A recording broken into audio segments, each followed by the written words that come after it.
They even had like a little table with one of the umbrellas. Hmm. They had that out there.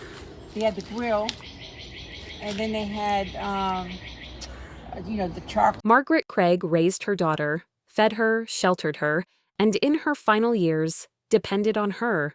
She'd survived strokes. She managed her own colostomy bag every morning just to get through the day. She needed help walking. What she got instead was a daughter who was supposed to care for her, and wasn't. Margaret noticed the money disappearing first. Then she noticed her daughter lying about it. She did the one thing she thought would protect her. She picked up the phone. That phone call is one of the last things she ever did on her own. Her name was Margaret Craig, 71 years old, living in a house on Hill Road in Prince George's County, Maryland, with 3 generations under one roof. By this point in her life, her whole world had narrowed down to a few rooms, a pension check, a Social Security deposit, and her daughter, Candace, who was supposed to be looking after her. On paper, that arrangement made sense. Candace handled the meals, the medication, the day-to-day. In reality, prosecutors say she was running her mother's finances into the ground. And Margaret's retirement money was keeping more than one person in that house afloat. Margaret started noticing strange charges.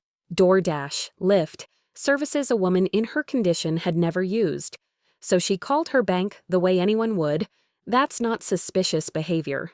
That's just a mother trying to protect what little she had left. What she didn't know is that she wasn't the only one calling that bank about that account.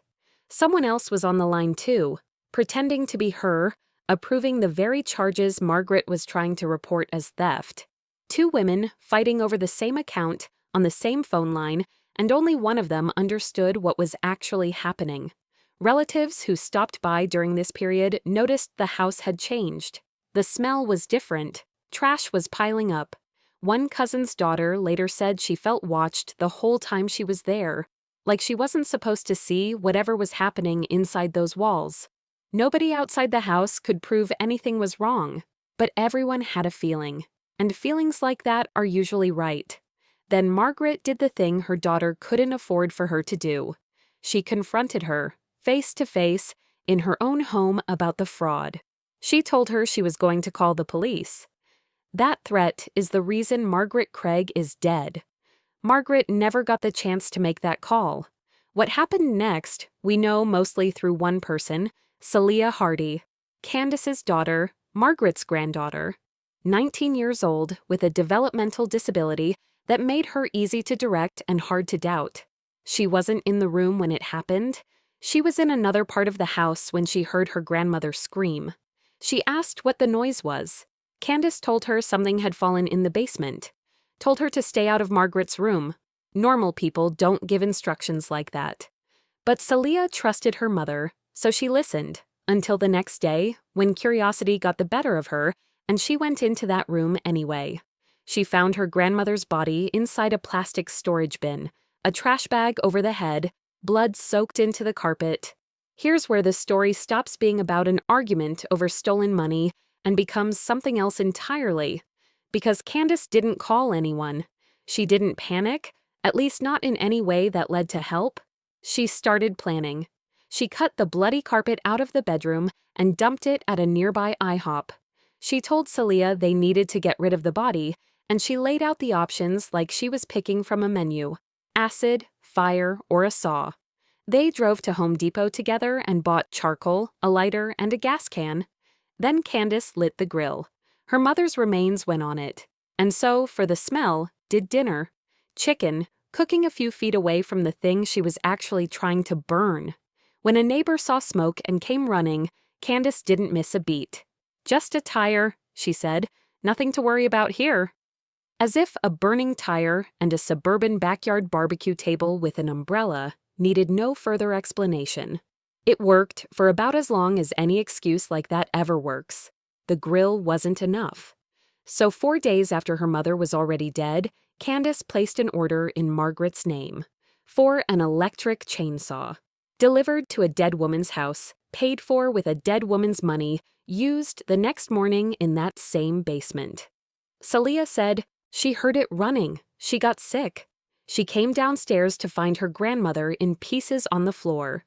When investigators later asked her, like when she was football and stuff, she was always playing phone. We found a dismembered body. Do you know what dismembered means? Okay, so we found pieces of her body. why she went along with any of it, the drive to Home Depot, the grill, all of it, her answer was 4 words. Because my mother asked me. Meanwhile, Candace kept the money moving. In the days after the killing, there were fresh charges on Margaret's cards, supplies, tools, all of it tied to hiding what she'd done, all of it paid for by the woman she'd just killed. The whole point of staying quiet was simple. As long as everyone thought Margaret was alive, the checks kept coming. It might have worked longer if family hadn't started asking questions. A relative hadn't heard from Margaret in days. He tried calling, nothing. He asked around, and nobody had a good answer for where she was. So he did the responsible thing and asked for a welfare check. When officers showed up, Candace opened the door and let them right in. No hesitation, no nerves. She told them her mother had She went missing twice last year, and then January she did the same thing. Was there a report for that? No, she came back the 3rd day, but she never said what she was or anything. And I kept on asking, she didn't want to tell me. Habit of wandering off, that this had happened before, that she'd probably turn up. It was a good performance. It just wasn't a good story, because the smell reached the officers before they even got to the basement. Inside, they found blood, tissue, trash bags, one already open, a knife, a chainsaw with remains still on it. Candace stuck to her script for as long as she could. She told detectives about a completely ordinary evening, her mother grilling dinner, bringing food to her room, nothing out of the ordinary, calm, specific, detailed. The kind of detail people add when they think specificity sounds like honesty. It doesn't. It just gives investigators more to check. She even volunteered, unprompted, that she controlled her mother's bank account and that she was the one making all the recent transactions. She thought she was explaining a missing woman's spending habits.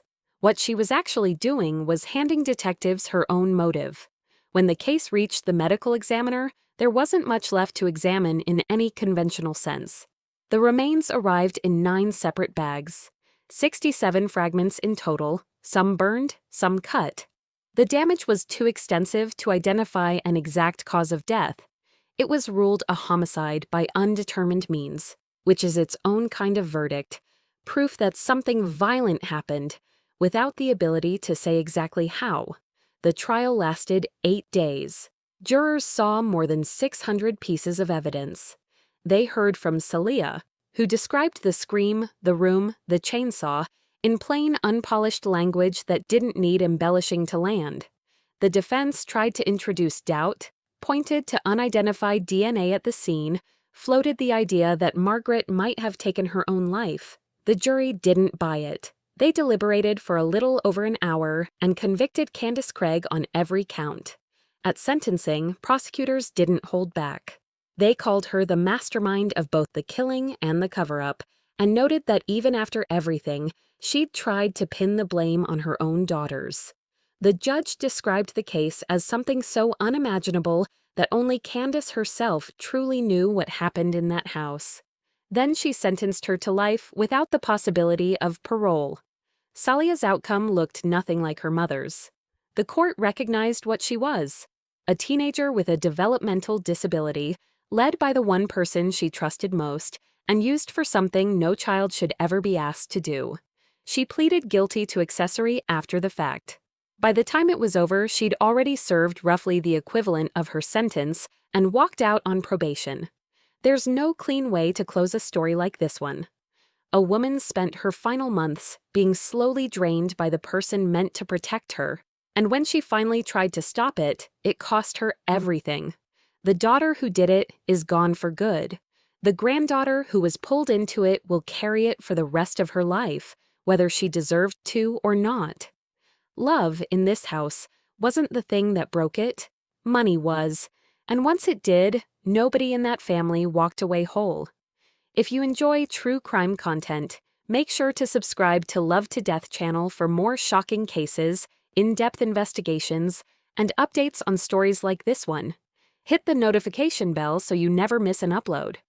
Fair use notice. This video is for educational and commentary purposes only. All footage and images used fall under fair use guidelines as protected under Section 107 of the U.S. Copyright Act.